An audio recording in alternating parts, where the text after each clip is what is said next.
Chapter 16, How Zia Lost Her Eyebrows. Sadie. I woke to a bucket of ice water in my face. Sadie, get up, Zia said. God, I yelled. Was that necessary? No, Zia admitted. I wanted to strangle her, except I was dripping wet, shivering, and still disoriented. How long had I slept? It felt like only a few minutes, but the dormitory was empty.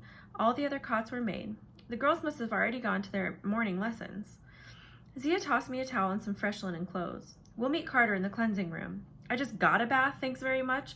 What I need is a proper breakfast. The cleansing prepares you for magic. Zia slung her bag of tricks over her shoulder and unfolded the long black staff she'd used in New York. If you survive, we'll see about food. I was tired of being reminded that I might die, but I got dressed and followed her out. After another endless series of tunnels, we came to a chamber with a roaring waterfall. There was no ceiling, just a shaft above us and what that seemed to go on forever.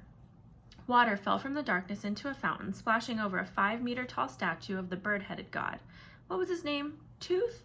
No, Thoth. The water cascaded over his head, collected in his palms, then spilled out into the pool. Carter stood beside the fountain. He was dressed in linen with Dad's work bag over one shoulder and his sword strapped to his back. His hair was rumpled as if he hadn't slept well. At least he hadn't been doused in ice water. Seeing him, I felt a strange sense of relief. I thought about Iskandar's words last night. Your brother will need your guidance. What? Carter asked. You're staring at me funny. Nothing, I said quickly. How'd you sleep? Badly. I'll talk to you about it later. Was it my imagination or did he frown in Zia's direction? Possible romantic trouble between Miss Magic and my brother? I made a mental note to interrogate him next time we were alone. Zia went to a nearby cabinet. She brought out 2 ceramic cups, dipped them into the fountain, then offered them to us. Drink. I glanced at Carter. After you. It's only water, Zia assured me, but purified by contact with Thoth. It will focus your mind. I didn't see how a statue could purify water. Then I remembered what Iskandar had said about how gods could inhabit anything. I took a drink. Immediately, I felt like I had a good, strong cup of Grand's tea. My brain buzzed, my eyesight sharpened. I felt so hyperactive, I almost didn't miss my chewing gum. Almost. Carter sipped from his cup. Wow. Now the tattoo, Zia announced. Brilliant, I said. On your tongue, she added. Excuse me? Zia stuck out her tongue. Right in the middle was a blue hieroglyph. Nith if na'at, she tried to say with her tongue out. Then she realized her mistake and stuck her tongue back in. I mean, this is ma'at, the symbol of order and harmony. It will help you speak magic clearly. One mistake with the spell. Let me guess, I said. We'll die? From her cabinet of horrors, Zia produced a fine-tip paintbrush and a bowl of blue dye. It doesn't hurt, and it's not permanent. How does it taste? Carter wondered. Zia smiled. Stick out your tongue. To answer Carter's question, the tattoo tasted like burning car tires. Ugh, I spit a blue gob of order and harmony into the fountain. Never mind breakfast, lost my appetite. Zia pulled a leather satchel out of the cabinet. Carter will be allowed to keep your father's magic implements, plus a new staff and wand. Generally speaking, the wand is for defense and the staff is for offense, although Carter, you may prefer to use your khopesh. Khopesh?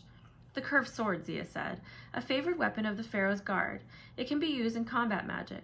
As for Sadie, you will need a full kit. How come he gets Dad's kit? I complained. He is the eldest, she said, as if it explained everything. Typical. Zia tossed me the leather satchel. Inside was an ivory wand, a rod that I suppose turned into a staff, some paper, an ink set, a bit of twine, and a lovely chunk of wax. I was less than thrilled. What about a little wax man? I asked. I want a doughboy. If you mean a figurine, you must make one yourself. You will be taught how if you have the skill. We will determine your specialty later. Specialty? Carter asked. You mean like Nectanebo specialized in statues? Zia nodded. Nectanebo was extremely skilled in statuary magic. He could make shabti so lifelike they could pass for human. No one has ever been greater at statuary, except perhaps Iskandar. But there are many other disciplines. Healer, amulet maker, animal charmer, elementalist, combat magician, necromancer. Diviner? I asked. Zia looked at me curiously. Yes, though that is quite rare. Why do you... I cleared my throat. So, how do we know our specialty? It will become clear soon enough, Zia promised. But a good magician knows a bit of everything, which is why we start with a basic test. Let us go to the library. The first gnome's library was like Amos's, but 100 times bigger, with circular rooms lined with honeycomb shelves that seemed to go on forever, like the world's largest beehive. Clay shabti statues kept popping in and out, retrieving scroll canisters and disappearing, but we saw no other people. Zia brought us to a wooden table and spread out a long blank papyrus scroll. She picked up a stylus and dipped it in ink. The Egyptian word shesh means scribe or writer, but it can also mean magician. This is because magic, at its most basic, turns words into reality. You will create a scroll. Using your own magic, you will send power into the words on paper. When spoken, the words will unleash the magic. She handed the stylus to Carter. I don't get it, he protested. A simple word, she suggested. It can be anything. In English? Zia curled her lip. If you must. Any language will work, but hieroglyphics are best. They are the language of creation of magic, of Ma'at. You must be careful, though. Before she could explain, Carter drew a simple hieroglyph of a bird. The picture wriggled, peeled itself off the papyrus, and flew away. It splattered Carter's head with some hieroglyphic droppings on its way out. I couldn't help laughing at Carter's expression. A beginner's mistake, Zia said, scowling at me to be quiet. If you use a symbol that stands for something alive, it is wise to write it only partially. Leave off a wing or the legs, otherwise the magic you channel could make it come alive. And poop on its creator? Carter sighed, wiping off his hair with a bit of scrap papyrus. That's why our father's wax figure doughboy has no legs, right? The same principle, Zia agreed. Now try again. Carter stared at Zia's staff, which was covered in hieroglyphics. He picked the most obvious one and copied it on the papyrus, the symbol for fire. Uh-oh, I thought. But the word did not come alive, which would have been rather exciting. It simply dissolved. Keep trying, Zia urged. Why am I so tired? Carter wondered. He definitely looked exhausted. His face was beaded with sweat. You're channeling magic from within, Zia said. For me, fire is easy, but it may not be the most natural type of magic for you. Try something else. Summon a sword. Zia showed him how to form the hieroglyph, and Carter wrote it on the papyrus. Nothing happened. Speak it, Zia said. Sword, Carter said. The word glowed and vanished, and a butter knife lay on the papyrus. I laughed. Terrifying. Carter looked like he was about to pass out, but he managed a grin. He picked up the knife and threatened to poke me with it. Very good for a first time, Zia said. Remember, you are not creating the knife yourself. You are summoning it from Ma'at, the creative power of the universe. Hieroglyphs are the code we use. That's why they are called divine words. The more powerful the magician, the easier it becomes to control the language. I caught my breath. Those hieroglyphs floating in the Hall of Ages, they seemed to gather around Iskandar. Was he summoning them? Not exactly, Zia said. His presence is so strong he makes the language of the universe visible simply by being in the room. No matter what our specialty, each magician's greatest hope is to become a speaker of the divine words, to know the language of creation so well that we can fashion reality simply by speaking, not even using a scroll. Like saying shatter, I ventured, and having a door explode? Zia scowled. Yes, but such a thing would take years of practice. Really? Well, out of the corner of my eye, I saw Carter shaking his head, silently warning me to shut up. I stammered. Someday, I'll learn to do that. Zia raised an eyebrow. First, master the scroll. I was getting tired of her attitude, so I picked up the stylus and wrote fire in English. Zia leaned forward and frowned. You shouldn't... Before she could finish, a column of flame erupted in her face. I screamed, sure I'd done something horrible, but when the fire died, Zia was still there, looking astonished, her eyebrows singed and her bangs smoldering. Oh God, I said, sorry, do I die now? For 3 heartbeats, Zia stared at me. Now, she announced, I think you're ready to duel. We used another magic gateway, which Zia summoned right on the library wall. We stepped into a circle of swirling sand and popped out of the other side, covered in dust and grit in front of some ruins. The harsh sunlight almost blinded me. I hate portals, Carter muttered, brushing the sand out of his hair. Then he looked around and his eyes widened. This is Luxor. That's like hundreds of miles south of Cairo. I sighed. And that amazes you after teleporting from New York? He was too busy checking out our surroundings to answer. I suppose the ruins were all right, though once you've seen one pile of crumbly Egyptian stuff, you've seen them all, I say. We stood on a wide avenue flanked by human-headed beasties, most of which were broken. The road went on behind us as far as I could see, but in front of us it ended at a temple much bigger than the one in the New York Museum. The walls were at least 6 stories high. Big stone pharaohs stood guard on either side of the entrance, and a single obelisk stood on the left-hand side. It looked as if one used to stand on the right as well, but it was now gone. Luxor is a modern name, Zia said. This was once the city of Thebes. This temple was one of the most important in Egypt. It is the best place for us to practice. Because it's already destroyed, I asked.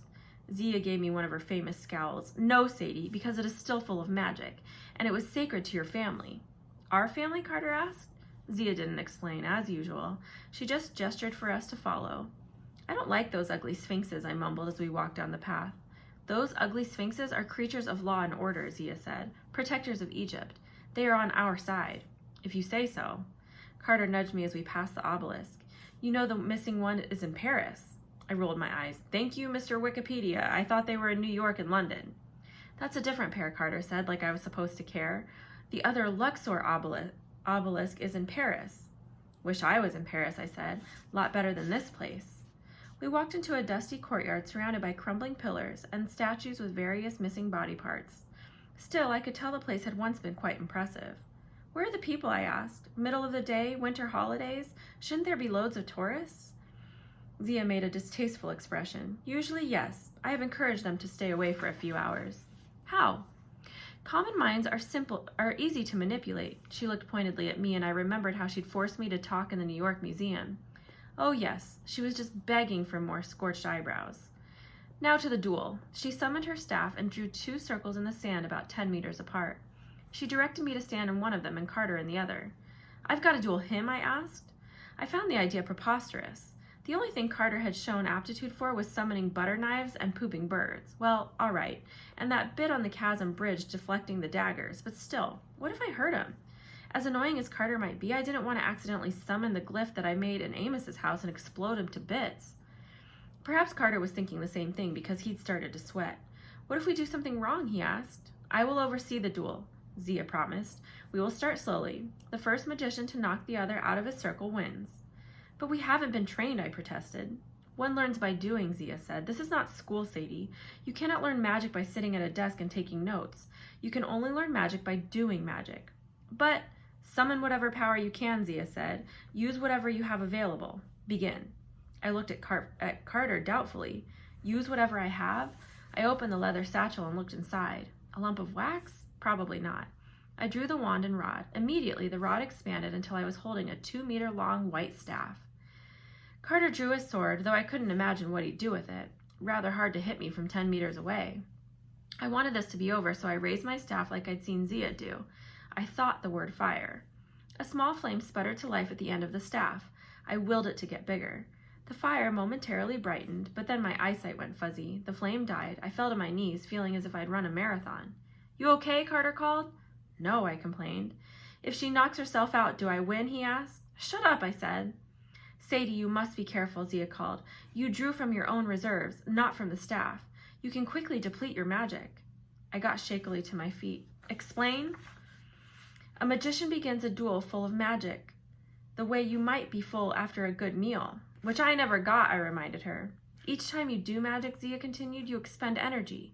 You can draw energy from yourself, but you must know your limits, otherwise you could exhaust yourself, or worse. I swallowed and looked at my smoldering staff. How much worse? You could literally burn up.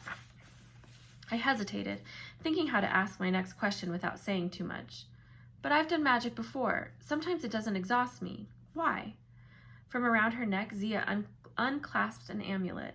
She threw it into the air, and with a flash it turned into a giant vulture. The massive black bird soared over the ruins. As soon as it was out of sight, Zia extended her hand, and the amulet appeared in her palm. Magic can be drawn from many sources, she said. It can be stored in scrolls, wands, or staffs.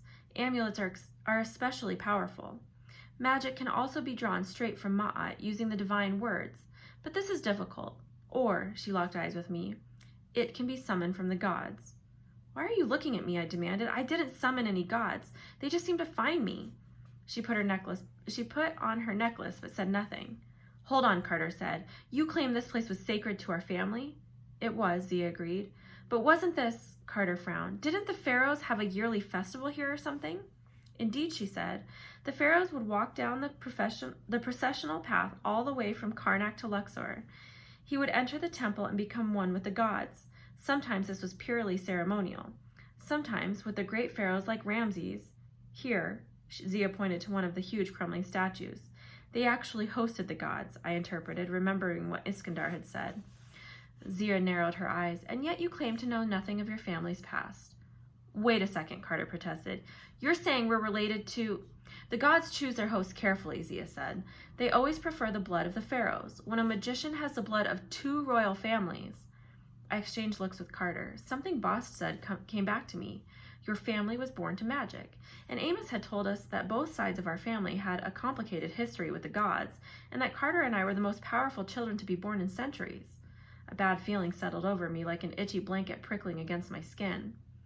Our parents were from different royal lines, I said. Dad, he must have been descended from Narmer, the first pharaoh. I told you he looked like that picture. That's not possible, Carter said. That was 5,000 years ago. But I could see his mind was racing. Then the Fausts, he turned to Zia. Ramses the Great built this courtyard. You're telling me our mom's family is descended from him? Zia sighed. Don't tell me your parents kept this from you. Why do you think you are so dangerous to us?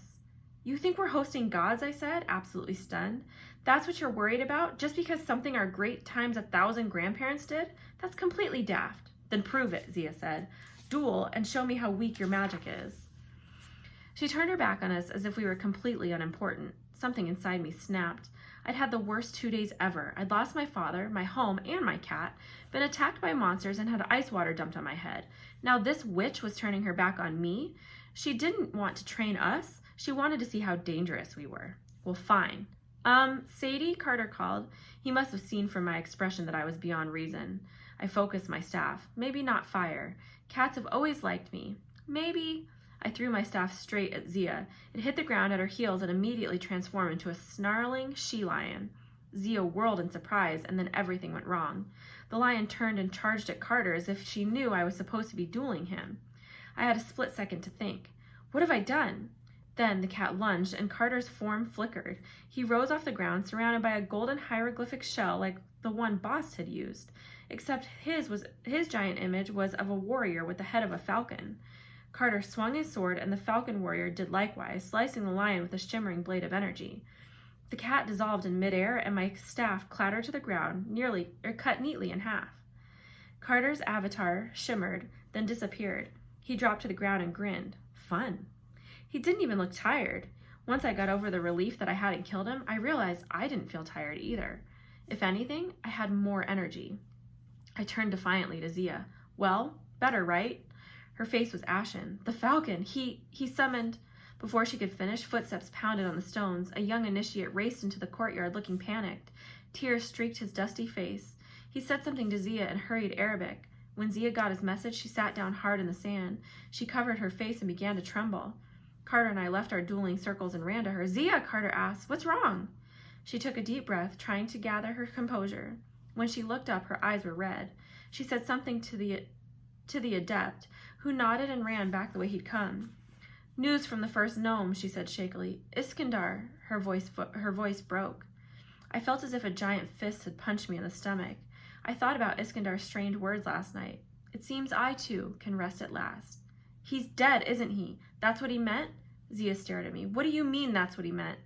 I was about to say that I'd spoken with Iskandar the night before. Then I realized this might not be a good thing to mention. Nothing. How did it happen? In his sleep, Zia said. He had been ailing for years, of course, but still. It's okay, Carter said. I know he was important to you. She wiped at her tears and rose unsteadily. You don't understand. Desjardins is next in line. As soon as he is named Chief Lector, he will order you executed. But we haven't done anything, I said. Zia's eyes flashed with anger. You still don't realize how dangerous you are. You are hosting gods. Ridiculous, I insisted, but an uneasy feeling was building inside me. If it were true, no, it couldn't be. Besides, how could anyone, even a poxy old nutter like Desjardins, seriously execute children for something they weren't even aware of? He will order me to bring you in, Zia warned, and I will have to obey. You can't, Carter cried. You saw what happened in the museum. We're not the problem. Set is, and if Desjardins isn't taking that seriously, well, maybe he's part of the problem too. Zia gripped her staff. I was sure she was going to fry us with a fireball, but she hesitated. Zia, I decided to take a risk. Iskandar talked with me last night. He caught me sneaking around the Hall of Ages. She looked at me in shock. I reckoned I only had a few seconds before her shock turned to anger. He said you were his best pupil, I recalled. He said you were wise. He also said Carter and I have a difficult path ahead of us, and that you would know how to help us when the time came. Her staff smoldered. Her eyes reminded me of glass about to shatter. Desjardins will kill us, I persisted. Do you think that's what Iskandar had in mind? I counted to 5, 6, 7. Just when I was sure she was going to blast us, she lowered her staff. Use the obelisk. What? I asked. The obelisk at the entrance, fool. You have 5 minutes, perhaps less, before Desjardins sends orders for your execution. Flee and destroy Set. The demon days begin at sundown. All portals will stop working. You need to get as close as possible to Set before that happens. Hold on, I said. I meant you should come with us and help us. We can't even use an obelisk, much less destroy Set. I cannot betray the house, she said. You have 4 minutes now. You can't operate the obelisk. If you can't operate the obelisk, you'll die. That was enough incentive for me. I started to drag Carter off, but Zia called, Sadie. When I looked back, Zia's eyes were full of bitterness. Desjardins will order me to hunt you down, she warned. Do you understand? Unfortunately, I did. The next time we met, we would be enemies. I grabbed Carter's hand and ran.